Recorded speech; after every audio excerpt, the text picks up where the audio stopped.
there's somebody in this church right now who's living in a difficult and undignified space.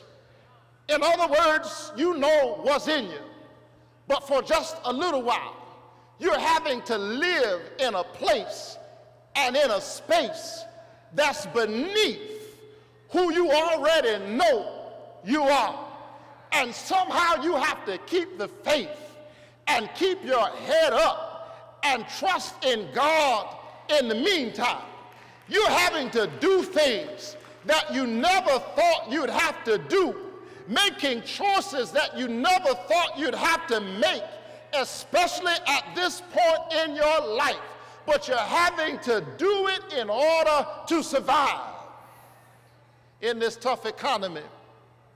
There are folk who are forced into making choices that a few years ago would have seemed crazy. You're working a job beneath your education and beneath your experience, or you're working for somebody who's absolutely certified crazy.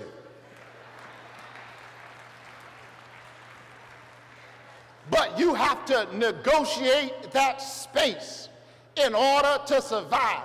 You know they're crazy, all of your colleagues know they're crazy, but they're the boss, and so you just work around their crazy self because you've got to feed your children, you've got to pay your mortgage, you've got to make it. There's some folk in America and in our city today who are renting again.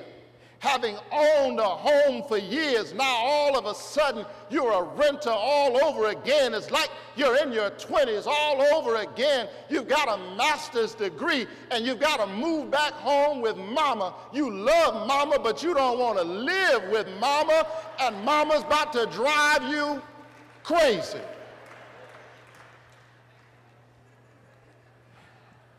And as we address this HIV/AIDS crisis, we have to acknowledge its connection sometimes to abuse and violence, sexual violence, and the fact that there are women in our community who spend years in relationships with crazy men in order to survive. And some of you don't know how to leave. And some of you know how to leave, but you won't leave because he's warm. He ain't got any sense, but he's a warm body and presence. And he's about to drive you crazy. I see you in church. I say, sister, how you doing? You say, I'm blessed. Matter of fact, I'm too blessed to be stressed. I see the stress all over your face because that Negro's about to drive you crazy. But when you've been through a season of craziness, anybody here ever been through one?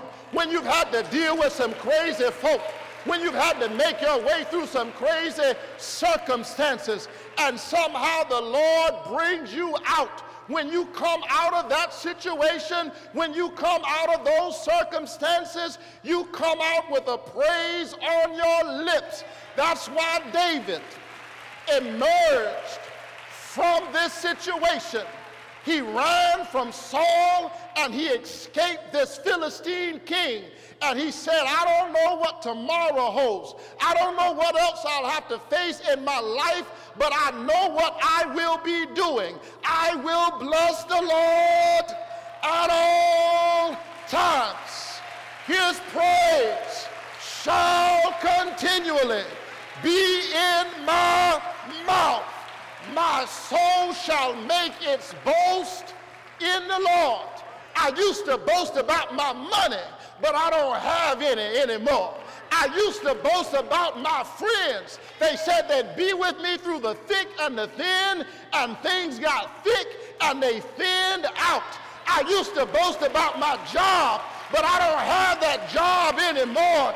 And now that God has stripped me, now that God has taken the things that I thought I had to have, He's put it all in godly perspective, and you can do whatever you want to do, but I'll tell you what I'm going to do. I will bless the Lord at all times. His praise shall continually be in my mouth. My soul shall boast in the Lord. Let the humble hear and be glad.